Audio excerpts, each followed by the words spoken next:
펜실베니아 댁입니다.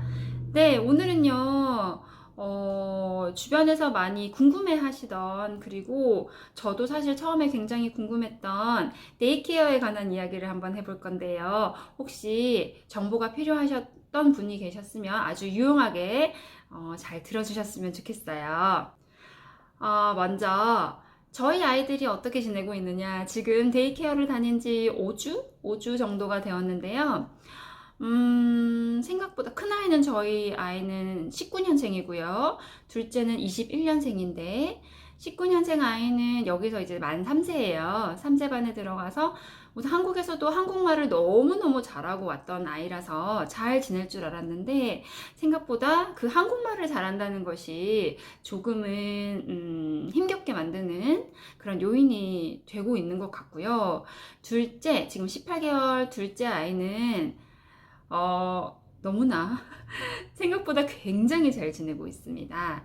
이 친구는 한국에서는 어린이집 다닌 적도 없는데요. 여기서 물론 처음에는 울었죠. 여러분 뭐 유튜브 보시면 아시겠지만 처음에는 울고 난리가 났는데 어느 순간 지나니까 한 달 정도 지나니 누나보다 훨씬 잘 적응을 하고 있고 즐거워하고 있고 사회성도 굉장히 많이 늘어서 제가 좀 놀란 상황이에요. 자, 그러면 데이케어에 관한 것들을 제가 말씀을 드려볼게요. 먼저 미국으로 오실 예정인 어머니들, 그리고 미국에 계시는데 데이케어를 어떻게 보내야 될까 생각 중인 어머니들이 계실 거예요. 특히 이제 한국에서 미국 데이케어는 어떻게 되어 있나 이런 것들을 궁금해 하시는 분들이 많은데 이제 그런 분들을 위해서 말씀드릴게요. 먼저 데이케어는 처음에 자신이 거주하게 될 그곳에 데이케어를 우선 찾아보셔야 돼요. 당연한 이야기죠. 네, 그곳에. 왜냐면은 이게 미국이 주마다 너무 다르고, 그리고 또, 주 안에서도 도시마다 굉장히 달라요. 제가 살고 있는 곳은 펜실베니아 주에 있는 소도시예요. 그렇기 때문에 비용이나 어떤 이 아이들의 구성, 이런 면에 있어서는 조금 다를 수 있어요. 먼저 주변에 있는 데이케어를 찾아라. 어떻게 찾아요? 구글로 찾으시면 되죠. 구글로 데이케어 센터, 데이케어 치면은요, 주변에 있는 데이케어 다 떠요. 그러면 어머니께서 사실 지역에 있는 데이케어, 그리고 가까이 있는 데이케어부터 먼저 문의를 넣어 보셔야 돼요. 여기서 이메일을 많이 사용을 하십니다. 이메일로 지금 자리가 비었냐, 우리 아이가 몇 살인데 갈 수가 있느냐, 먼저 컨펌을 받으셔야 됩니다. 데이케어에서 며칠날 방문이 가능하냐, 이 예약 메일이 와요. 컨택트 메일이 옵니다. 네, 데이케어 메일은 조금 빨리빨리 오더라고요.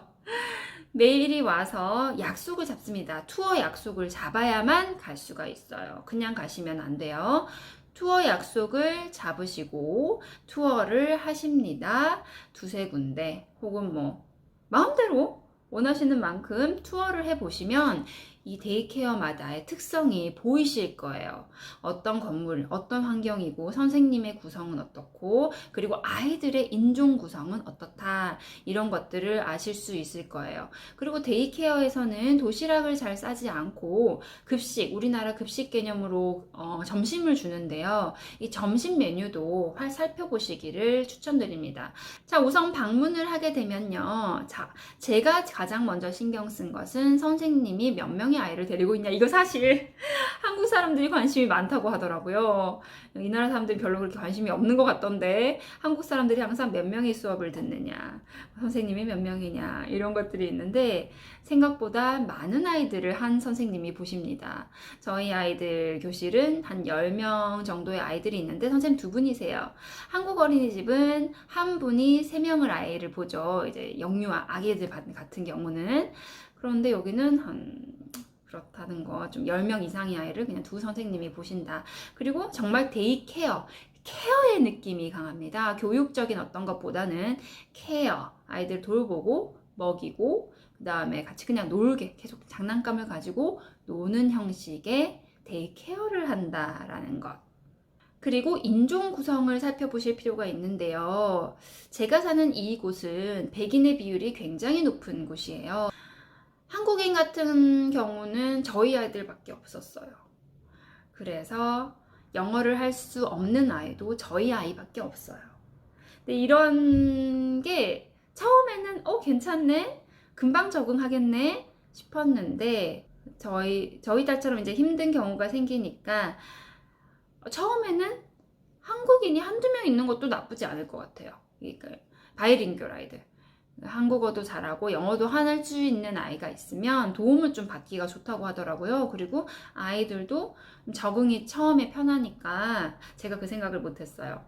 그래서 혹시 아이가 많이 어색해 한다면은 한국인 아이가 있는 곳으로 보내는 것도 나쁘지 않겠다라는 생각이 듭니다. 그리고 이곳에는 신발을 신고 생활을 하잖아요. 어린이집에서도 아이들이 신발을 신고 다닙니다. 그게 불편할 수 있어요. 왜냐면 낮잠도 신발을 신고 자거든요. 그래서 저는 아이들 실내화를 구매를 해줬는데요. 한국에서 오시는 분들을 참고하셔서 아이들 보내실 때 실내화도 같이 싸주시는 것도 나쁘지 않을 것 같고요. 그리고 아이들이 좋아하는 어떤 소지품들도 보내실 수 있거든요. 보내셔서 아이들이 좀 적응을 잘 할 수 있게 도와주셨으면 좋겠습니다. 비용에 관해서 많이들 궁금해 하시는데요. 미국 데이케어는 비용을 지불을 해야 합니다. 공교육부터 초등학교부터는 제가 다 이제 무료인 걸로 아는데요. 데이케어에는 생각보다 돈이 많이 들어요. 돈이 많이 들어서 한 아이당 1,000불 정도, 이제 풀타임을 보내면 1,200불까지도 내는데요.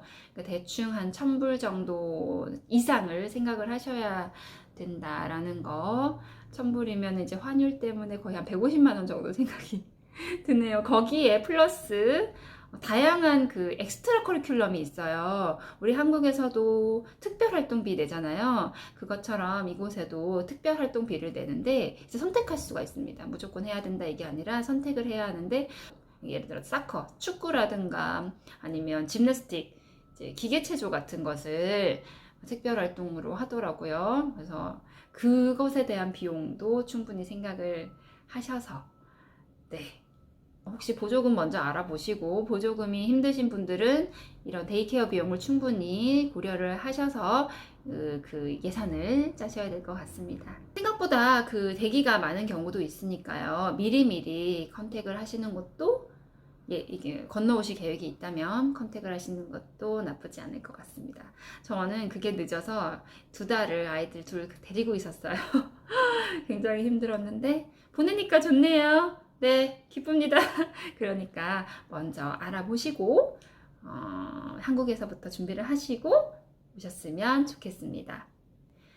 네, 건너오실 예정이신 분들, 그리고 건너오신 분들 모두 우리 힘내서 한번 살아봅시다. 이 험한 땅에서, 이 어려운 땅에서 우리 한번 열심히 살아봅시다. 혹시 도움이 필요하시거나 아니면은 계속해서 연락을 주고받으신 분들은 구독 아시죠? 구독을 부탁드릴게요. 우리 함께 잘 지내보아요. 안녕.